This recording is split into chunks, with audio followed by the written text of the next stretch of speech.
नमस्कार, आप देख रहे हैं SPN9 न्यूज। SPN9 न्यूज में आपका स्वागत है।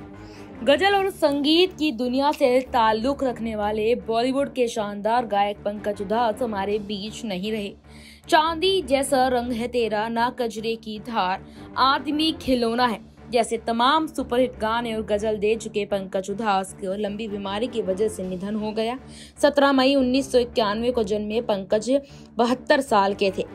पंकज उधास की फैमिली की बात करें तो उनकी वाइफ फरीदा उधास और दो बेटियां रेवा और नायाब है। 72 साल के पंकज काफी समय से बीमार चल रहे थे। उनकी बेटी ने पिता के निधन की दुखद खबर सुनाई। दरअसल पंकज उधास कैंसर की बीमारी से काफी समय से जूझ रहे थे। संगीत से ताल्लुक रखने वाले परिवार में जन्मे पंकज उधास अपने भाइयों से बेहद प्रभावित थे। दरअसल वे अक्सर मंच पर परफॉर्म किया करते और लोगों में उनकी अच्छी पहचान थी। धीरे धीरे पंकज उधास का इंटरेस्ट भी संगीत की तरफ बढ़ता गया।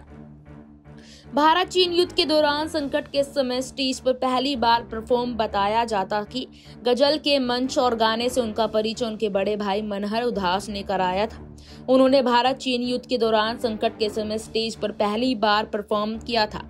उन्होंने ए मेरे वतन के लोगों गाना गाया और कहते हैं कि नवरात्रि के मौके पर जब उन्होंने ये गाना गाया तब वह केवल 11 साल के थे और वहां 5000 के लोगों की भीड़ जमा हो गई थी।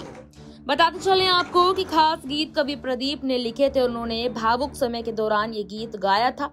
युद्ध के हालात इस दौरान अपनी जान गंवाने वाले हमारे सैनिकों को समर्पित करने और सम्मान देने के लिए लिखा और गाया गया था। यहाँ पर पड़ोसी के घर में फरीदा को पहली बार देखा और दिल बैठे थे। पंकज की फैमिली की बात करें तो इनकी लव स्टोरी के गुस्से भी काफी चर्चा में रहे। कहा जाता है कि एक फिल्मी कहानी की तरह थी। रिपोर्ट्स के मुताबिक जब पंकज ने अपने पड़ोसी के घर में फरीदा को पहली बार देखा तो बस देखते ही रह गए। पहली नजर का यह प्यार शादी तक पहुंचा, लेकिन इस दौरान भी काफी कुछ हुआ।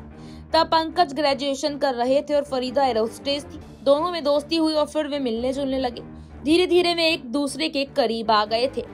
यहाँ पर कहते हैं कि जब पंकज ने अपने परिवार को फरीदा के बारे में बताया तो उनकी फैमिली का रिएक्शन पॉजिटिव था।